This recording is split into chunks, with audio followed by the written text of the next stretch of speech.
Good morning. My name is Reverend Kylie Renner, and on behalf of the entire One Spiritual Center community, I want to welcome you here today. Welcome to my living room. Thank you for being here with me this morning, Sid, and behind the camera is Zephyr.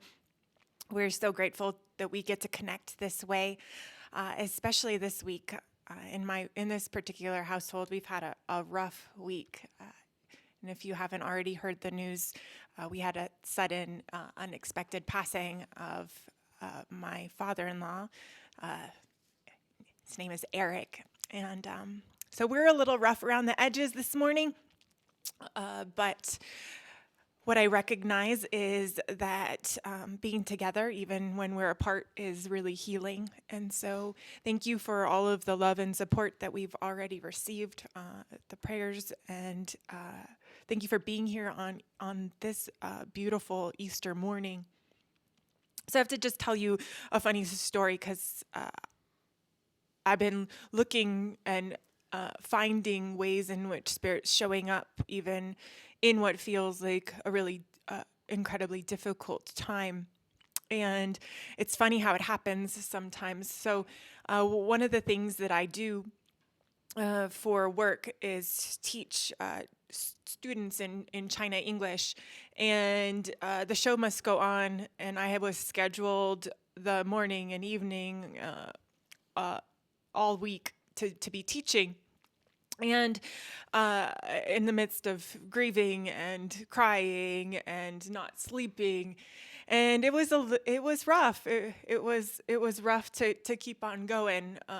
But this company penalizes you if you cancel your classes. So the show went on, and I was really present to the healing power of just being with a child, totally immersed in their world. And I have this one particular new student that is someone who moved from China to Texas, and he's living in Texas and is learning English really fast. And so it's really fun to engage with him because he comes up with saying some things that I don't expect him to say. So we were practicing learning the word math, and I gave him some math problems to do to make sure that he understood the concept of this word was explaining. And he did all these problems really fast on the screen, and then he said, "Teacher, that was easy peasy lemon squeezy." And so this child knows maybe 100 English words, and easy peasy lemon squeezy came out of his mouth, and I just burst into laughter. And it was just so healing to be in the presence of easy peasy lemon squeezy in the middle of grief. And so maybe you needed easy peasy lemon squeezy this morning. We've been saying it a lot around here now. It might be our new family motto. Thank you to Kaden for telling me that that math teacher was easy peasy lemon squeezy, and I'm just in the presence of the fact that we can find healing everywhere. That was one of the deep and powerful messages of Jesus of Nazareth, is that we can find the healing wherever we go. It's within us and all around us, and Spirit's always trying to show up. And so I'm in that this morning, and I'm hoping I make sense. We'll see. But I'm grateful that you joined us this morning, and I am going to center us in prayer. So just taking this moment to breathe into this day that has never been before and will never be made again. This opportunity we have to be new, to reflect, to love, to open, to embrace.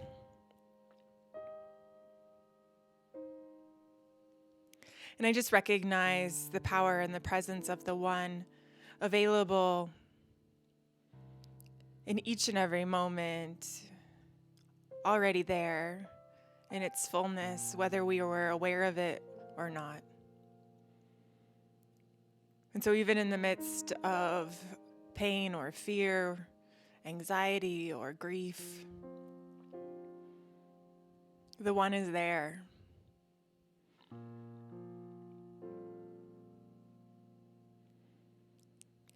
And it is guiding us more deeply than ever before to our power, to our wisdom, to our capacity to transform and create. And so I just welcome this day, this precious day, this precious moment we have to breathe and to love. And I just know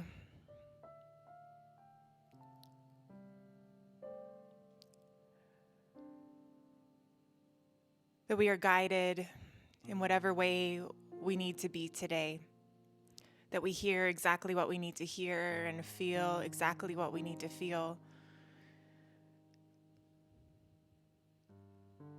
And I just let go in deep peace to this precious day. And I let it be. And so it is.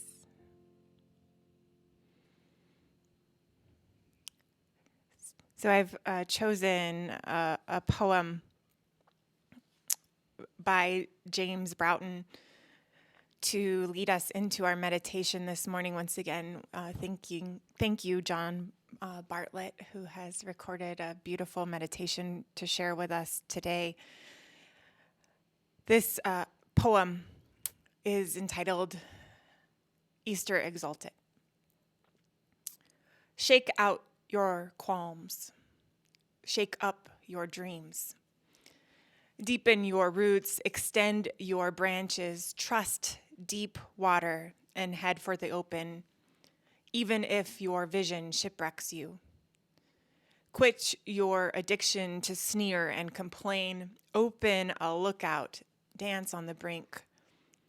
Run with your wildfire. You are closer to glory, leaping an abyss, than upholstering a rut.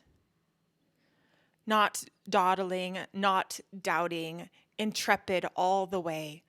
Walk toward clarity. At every crossroad, be prepared to bump into wonder. Only love prevails. En route to disaster, insist on canticles. Lift your ineffable out of the mundane. Nothing perishes, nothing survives, everything transforms. Honeymoon with big joy. Nothing perishes, nothing survives, everything transforms. And so we take that beautiful message and allow the meditation to take us where it takes us today.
Thank you so much, John, for that beautiful meditation.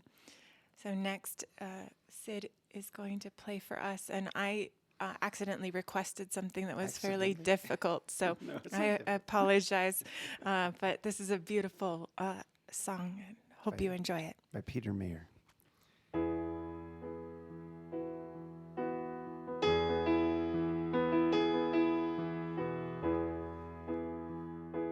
When I was a boy, each week on Sunday we would go to church and pay attention to the priest, and he would read the holy word and consecrate the holy bread, and everyone would kneel and bow. Today the only difference is everything is holy now. Everything is holy now. When I was in Sunday school, he would learn about the time Moses split the sea in two, Jesus made the water wine. And I remember feeling sad that miracles don't happen still, but now I can't keep track, 'cause everything's a miracle. Everything's a miracle.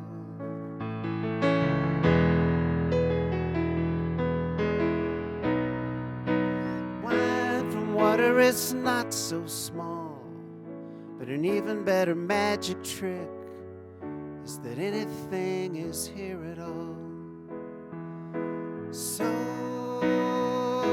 the challenging thing becomes not to look for miracles, but finding where there isn't one.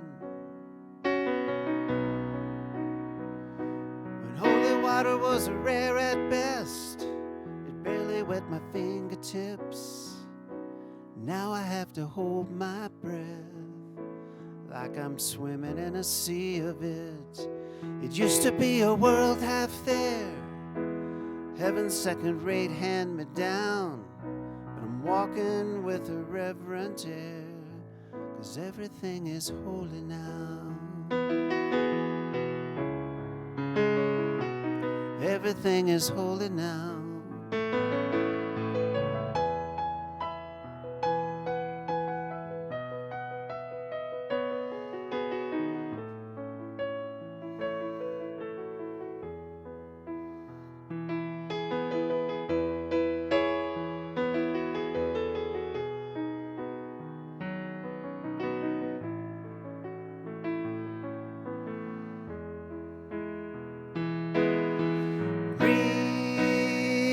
Read a questioning child's face. Say it's not a testament. That'd be very hard to say. See another new morning come. Say it's not a sacrament. I tell you that it can't be done. This morning outside I stood. I saw a little red-winged bird shining like a burning bush, singing like a scripture verse. It made me want to bow my head. Remember when the church let out, how things have changed since then, and everything is holy now. Used to be a world half there. Heaven's sacred right hand me down. I'm walking with a reverent air, 'cause everything is holy now. Ooh, everything is holy now. Everything is holy now.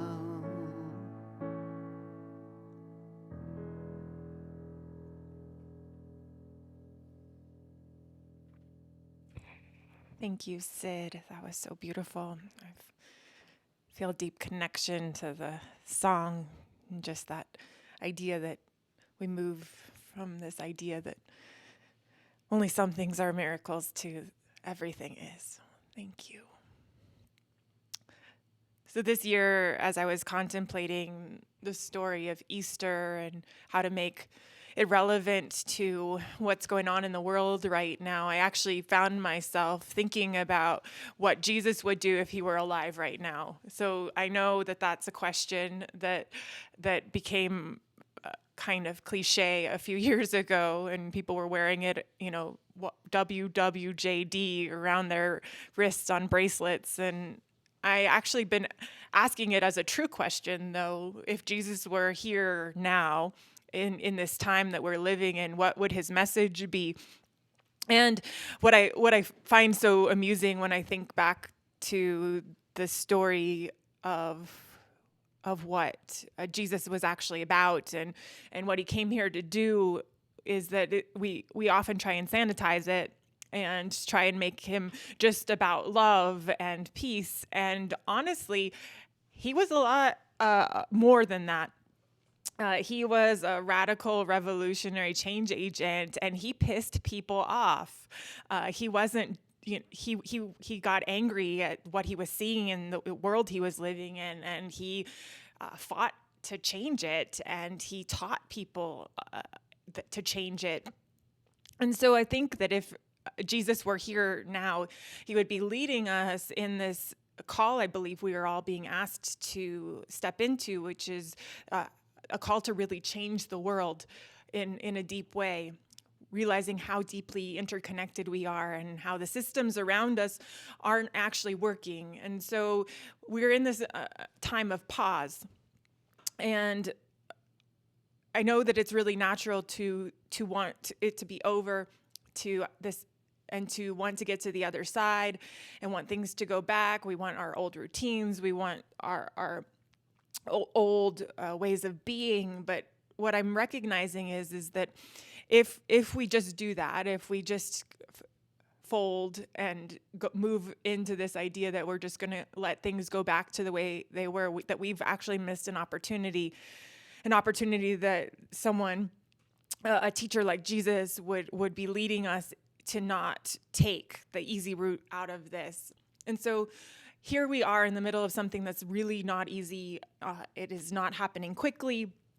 This change that we're looking at, it's not pretty, it's not fun, but we're in the middle of it. And I really believe that we need to resist to the urge to go back to normal and to try and make things just feel comfortable again. And so one of the things about things taking time I've been noticing for myself is that about 3 weeks ago, I planted a bunch of seeds in this big new garden that we planted, getting ready for whatever was coming this coming year. And I was completely convinced until a few days ago that absolutely nothing was happening. I couldn't see anything growing. I was was out there every day watering, and I was getting so frustrated and disappointed. I was completely convinced that the soil was not right, and there was some blight on my garden, and that there was all of the seeds that I planted were moldy or something was wrong with them. And I kept telling Zephyr that there was something wrong. And then all of a sudden, everywhere I look, there are things popping up. And I think this is important to remember right now in the middle of what it looks like things aren't changing the way we think they should, and it's not happening in the time frame we think it should, that we're being asked to be uncomfortable for longer than we expected to, that really that there are things that are trying to emerge, that there are seeds that are being planted that take time to grow, and that we need to really focus on being able to recognize them when they do show up, instead of just trying to get back to normal. And so many of you may have seen that there was a brilliant article that came out this week. It was published in Medium, and I'll post the entire thing or later, the entire article later on Facebook for you to see.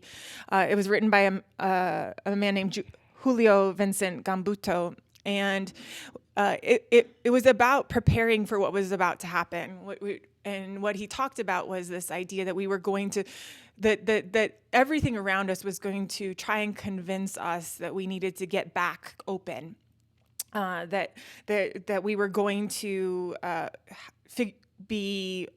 there was going to be a lot of focus on trying to move forward and get back to normal. And so this is what he said.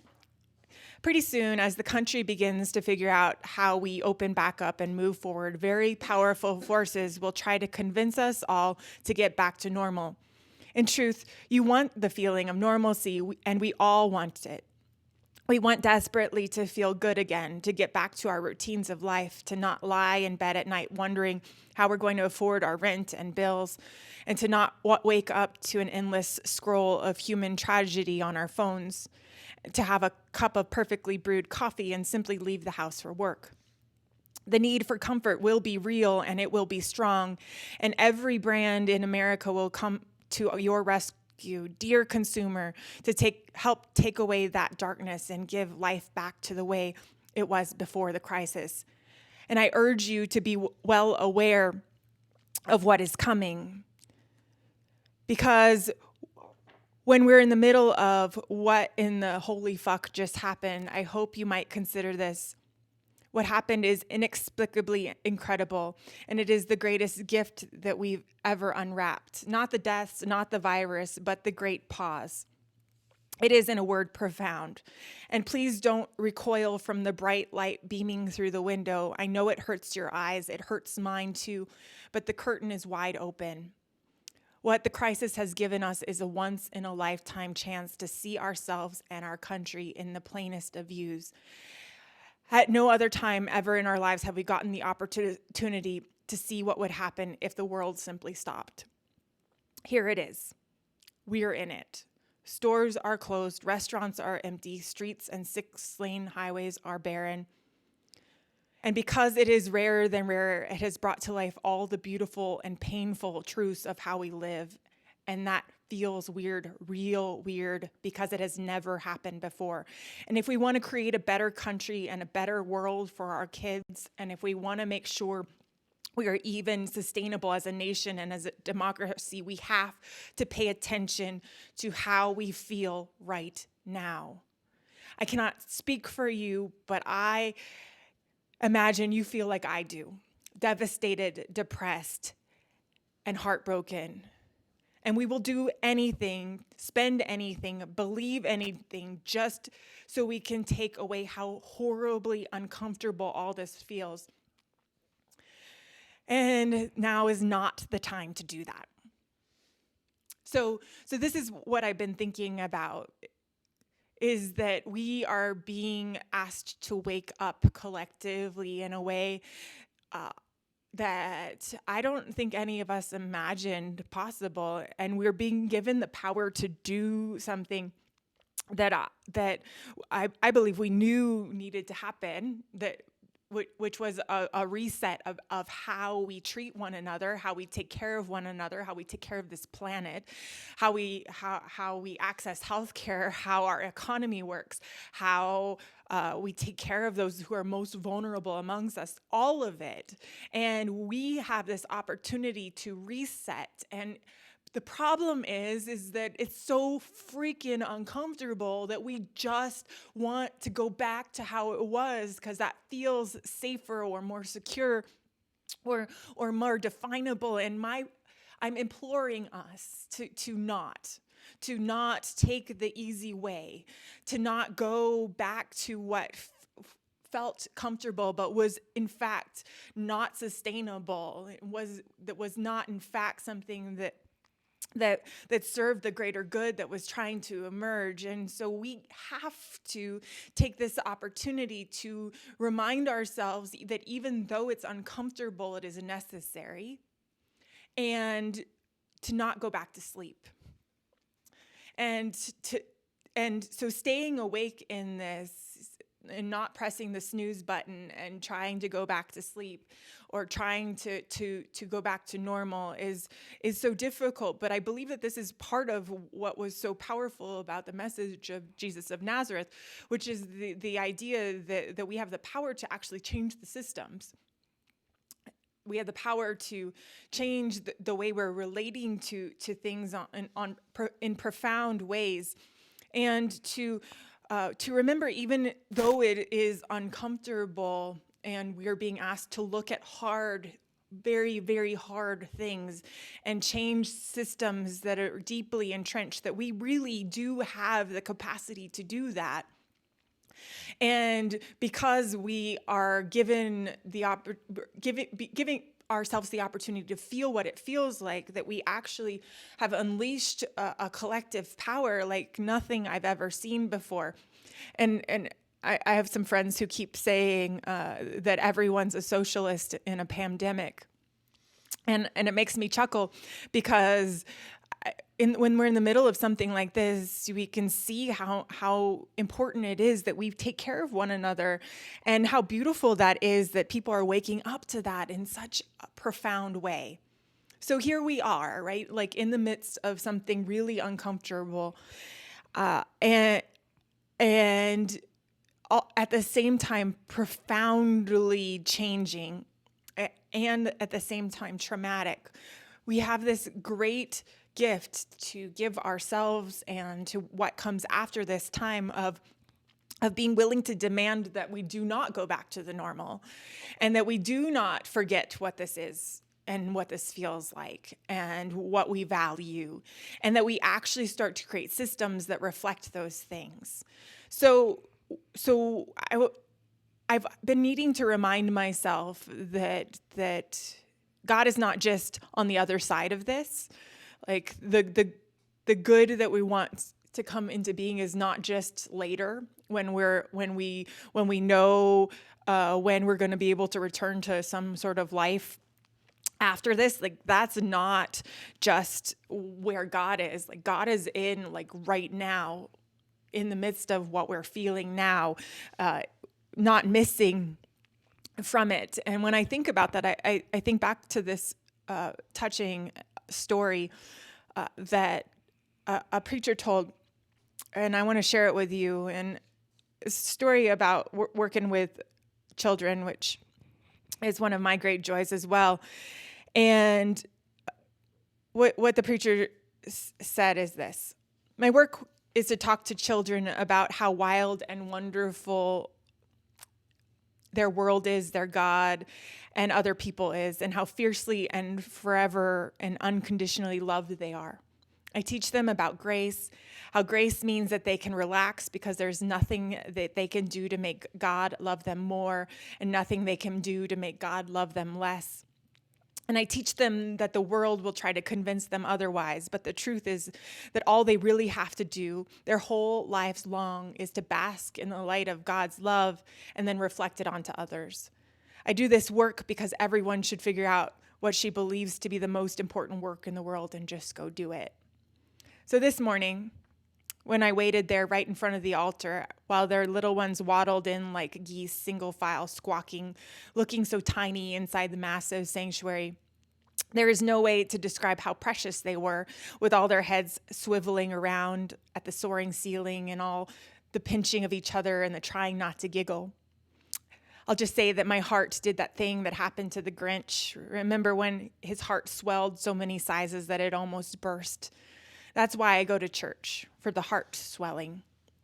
The heart swelling is the only buzz I have left. Luckily, it's the best one I found, the kind of buzz that leaves me better and bigger instead of worse and smaller.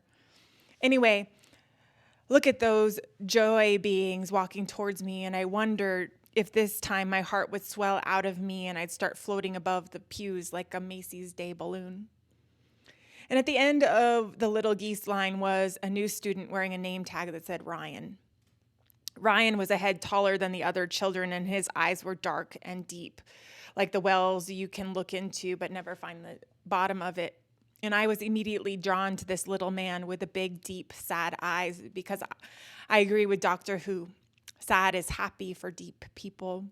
And I winked at Ryan, and he grinned just a little. So my friends Nancy and Susan started the lesson, and we sang and we danced, and when we quieted ourselves and went into our still small place in our hearts where we can listen for God, then halfway through our quiet minute, my big-eyed friend motioned to me in a way that said, "Can you come over here? And can you not make a big deal about it?" So I went over to Ryan, but I didn't make a big deal about it. I just casually sat down next to him, and I kept facing forward so he could take his time telling me whatever he needed to tell me. And so finally he tapped me on the shoulder, and I leaned down close and looked into the big sanctuary, and he said, "Excuse me, is God coming?" Then Ryan looked around again, like he was expecting God to show up there like Ronald shows up occasionally at McDonald's. And I just stared at this little man who had just asked me the question that every single human being who's ever looked around a fancy sanctuary or a busted up family or a hurting friendship or a shocking diagnosis or a messy world thinking, "Excuse me, is God coming?" And I swallowed hard and I said, "Ryan, that is the best question I have ever heard. Just the best. Listen, I won't if you don't want me to, but I gotta tell you, I think your class needs to hear your brilliant question. May I share it?" And his big eyes got bigger, and he tried to contain his proud little smile, and he nodded at me. And so I stood up and said, "Miss Nancy, I am so sorry to interrupt you, but this person has just asked the most honest, beautiful, important question I have ever heard anyone ask in my whole entire life." And he looked around the room and he said, "Is God coming?" And it got really quiet. And I looked at my friend and tried to respond. I babbled, really. I said, "I don't have an answer, Ryan. No one really does. But here's my hunch. I think God's already here. I don't think we wait for God to come as much as we bring God to each other. I think God is inside me and you, Ryan. It's like, you know how cookies have sugar in them and that's what makes them delicious? We have God in us, and that's what makes us delicious. And I think God sent us here to be for each other, here for each other because God's inside each of us. So God knows if we show up, God's here too. And God sends us to each other because we are all God's family. And sometimes family members send each other. You know how sometimes your daddy sends your mommy to pick you up, and sometimes your mommy sends your daddy? And all the little ones raised their hands and nodded except Ryan. And I stopped and I looked right at him and he said, "My daddy doesn't pick me up. My daddy's in heaven."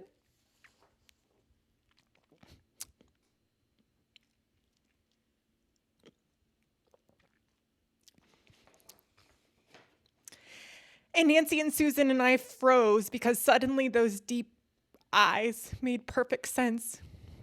And all the kids got really quiet and holy reverence for Ryan and his daddy and his questions. And there is no chance that in the history of the entire world there had been a more beautiful, silent moment. And I let there be a silence for a long minute, and then I finally pulled myself together, and I walked over to Ryan and silently prayed, "Please, God, help me be present for this amazing boy you sent." And then I started speaking very quietly to him, and I said, "Ryan, your daddy in heaven?" And he nodded, and I see. Well, I guess that would be that God and your daddy are together there, and that God sent me and your teachers and these friends to be here with you today so that we could love you for God. And I think God loves you more than you can even imagine. And I love you too, Ryan. And I can't believe how lucky I am to know you. I think that God sent you here for me, Ryan, because you are just one of the most special people I've ever met. You have beautiful questions about God, and you are honest and kind. And I just can't thank you for the gift that you are to me today. Thank you for showing up here today. And I'm glad I showed up too, because magic happens when we go where God sends us. It's like God sent us places to meet God and others and to be God for others. And I just went out on a big limb that appeared in front of me. Ryan, I don't know how you can know that God is here or not, but here's what happens to me when I notice that God's within me. My heart starts feeling bigger. It feels like it's swelling up. It feels like it's getting so big it might crawl up through my throat.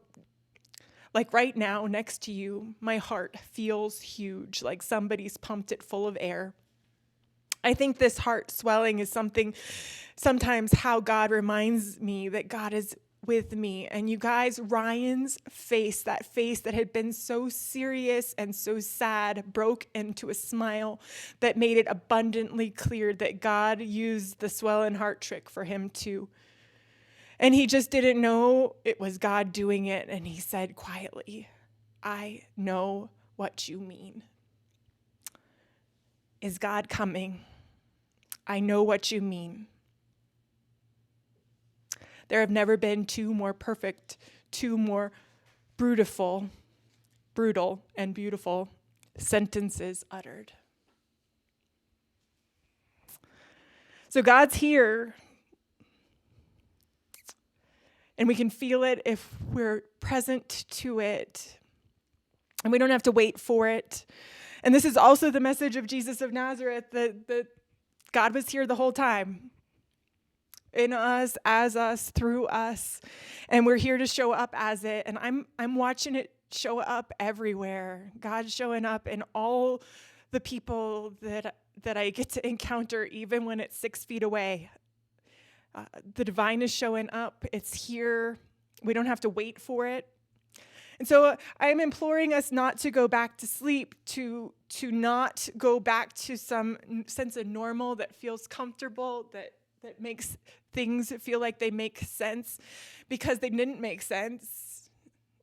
And there are kids like Ryan out there looking for us to show up as God right now, showing up to set in motion a world that really works in a way that it needs to. And so Rumi said, "The breezes at dawn have secrets to tell you. Don't go back to sleep. You must ask for what you really want. Don't go back to sleep." People are going back and forth across the door sill where the two worlds touch. The door is round and open. Don't go back to sleep. Don't go back to sleep. So I know it's hard. I know it's not pretty. I know it does not feel good. I know it feels bigger than what we know how to do. I know all of that, and we do. We're big enough to change this. We're big enough to set in motion something that is more beautiful than anything we could have ever imagined. We're ready for it. We've been training for it. We're available to it. And so I'm imploring us to take this seriously, to not go back to sleep, to take our pain and our anxiety and our frustration and our fear and our hope and our joy and the beauty, and to really set something in motion that is about remembering that God's already here and allowing God to show up more fully as us in the transformation that is trying to happen. And so this takes commitment. It takes commitment to remember that there is a resurrection that's trying to happen, and to not just go back to sleep. And I just know we're ready. I don't know what it looks like yet, but I know we're ready. And that we need to be really aware of the tendency to want to try and just go back to normal. We need to be so aware of the idea that we could just buy our way out of this. That's not what we're doing right now. It's never what we were about. That's not why we've come here. We're so much more than that. And so please join me in that commitment to not go back to sleep. We need to keep reminding each other that that's not what we're here to do. So I believe if Jesus was here now, that's what he would be telling us, that we need to change this, that we need to profoundly change, and that we can.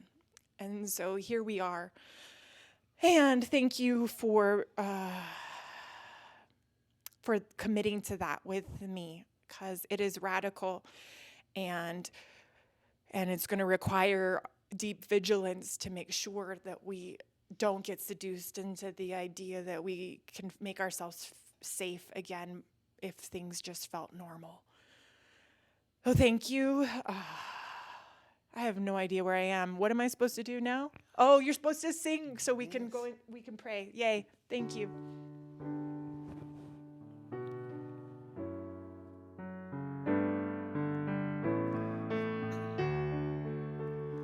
Our prayer of love lifts us high. It heals us, sustains us, and sets us free. Our prayer of love lifts us high. It heals us, sustains us, and sets us free. Our prayer of love lifts us high. It heals us, sustains us, and sets us free. Prayer of love today is a prayer of deep commitment to the awakening that is trying to happen right now. The collective call to stand for and beside one another, as if we remember totally and completely that we are one, that we are one with one another, that we are one with God, and that we care for one another and for this planet from that perspective, so deeply ingrained in us that absolutely everything we create is based on that remembrance, that whatever it is that is your prayer is my prayer as well. That your love is mine and mine is yours. That your good and your health is also my good and my health. And that we commit to creating systems and ways of being on this physical plane that support that internal vision and that powerful experience of remembering that God's already here, and it shows up through each and every one of us every time we are willing to engage with it. So instead of waiting for some time after this where things feel normal again, we instead commit ourselves to remembering that God's right here in the messy, uncomfortable, difficult, painful time we are living in. That God's right here working through us and is ready through us to create something so beautiful and new that it will feel like a resurrection, that it will feel like an entirely new life. And this is where we are, and this is the work we are doing, and so I'm grateful for it. And I'm grateful for the profound pause that is giving us the time and the vision to see more clearly than ever before what it is that we do get to put our focus on and what it is that we wish to create. And we take the wisdom of the master teacher, Jesus of Nazareth, and we allow him to guide us now in the vision of truly caring for one another as if we belong to one another on every level.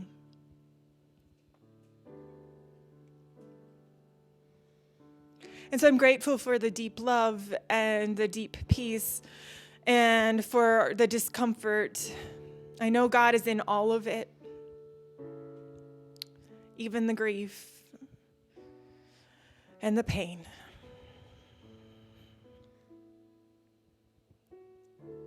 And I let Spirit move, and I let the prayer of love move wherever it needs to move, comforting anyone who needs the comfort today of just remembering that God's right there.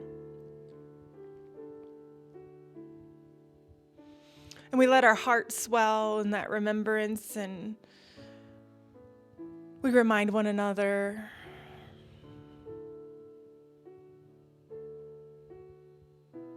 and so how sweet it is just to know that we can share that love and that we do not need to go back to sleep, that in fact, that it is the best time to be awake. And we are courageous enough to stay awake.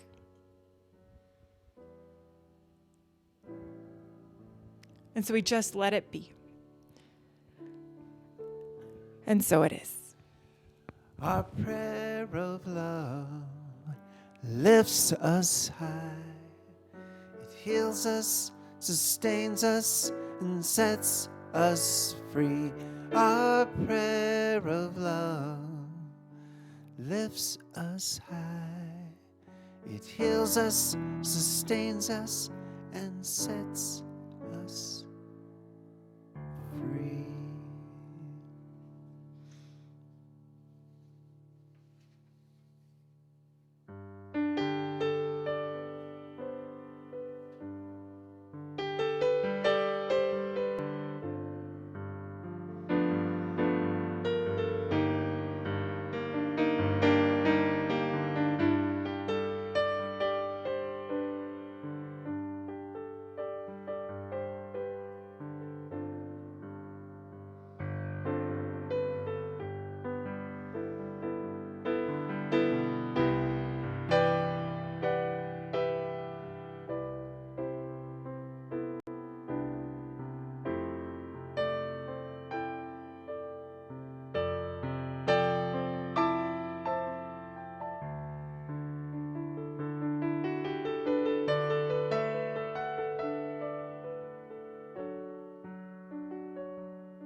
So thank you again for joining us here on this beautiful Easter morning in my living room in these strange times that we're living in.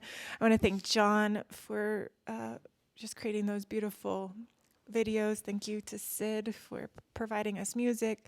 Thank you, Zephyr, for managing to somehow make all of this work on the technology side, which is beyond me. So thank you so very much.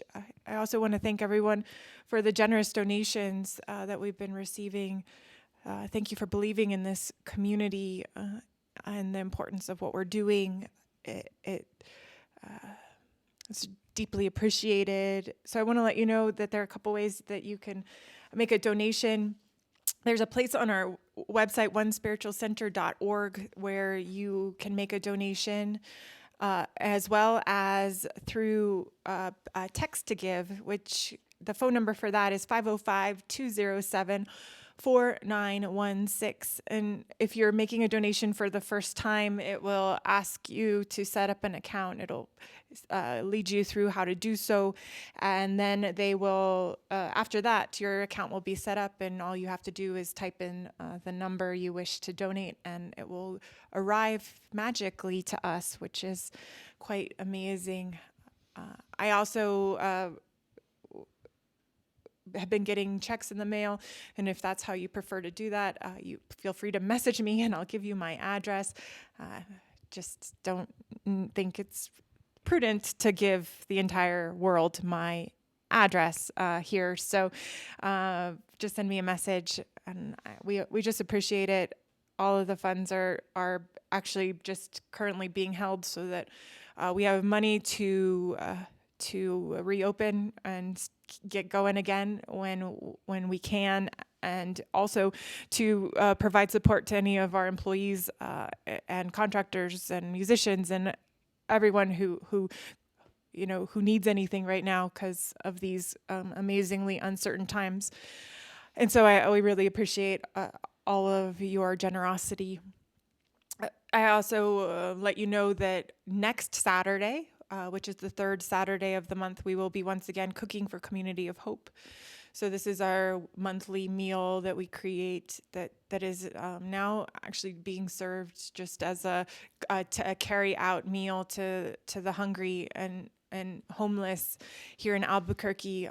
So we will be cooking a meal on Saturday. And if you want details about joining us for that, please also just send me a message or an email. My email is revkylie@onespiritualcenter.org, and I can get you the details about that so that you can join us. And then the next Saturday, at the fourth Saturday, we will be at Roadrunner Food Bank, also at 11. If you want details, also, I just told you how to reach me. And this is also a very profound need right now, as you may imagine. Food banks are playing a role that they play, but in a much bigger way than ever before, and everything's changing moment by moment. So the volunteers are really helpful to make sure that they're continuing to be able to serve our bigger community. So thank you all for your willingness to show up to those opportunities if you are called to, if you are well and available for that. Thank you again for for all the love and support for Zephyr and I and his entire family right now. Particularly difficult since we are not able to gather right now to be in this time of grief. So thank you for reaching out and all of the love and support that we've received. We're gonna sing.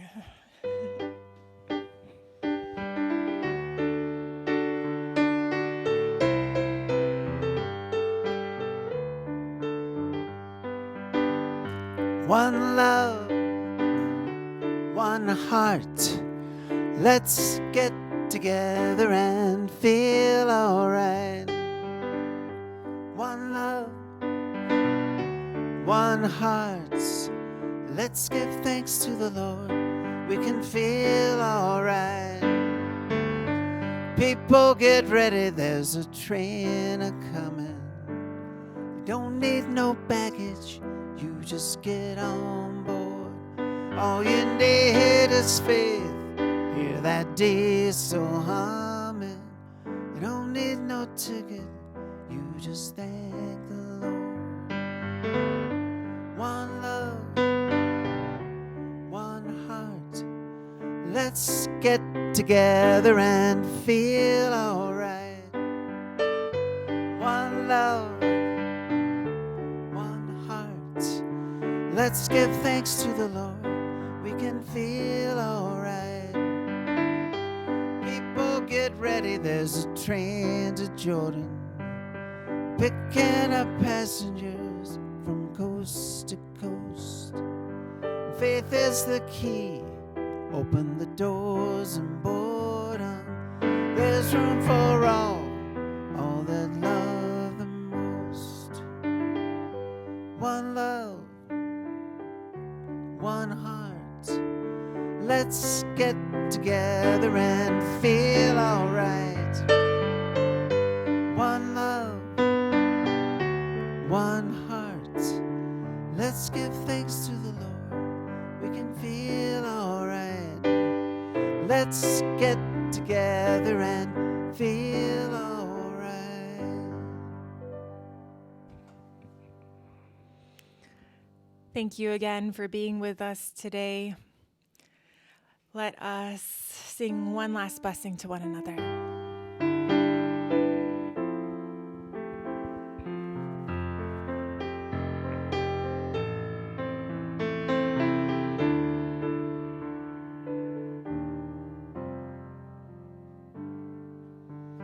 Go forth and walk in beauty.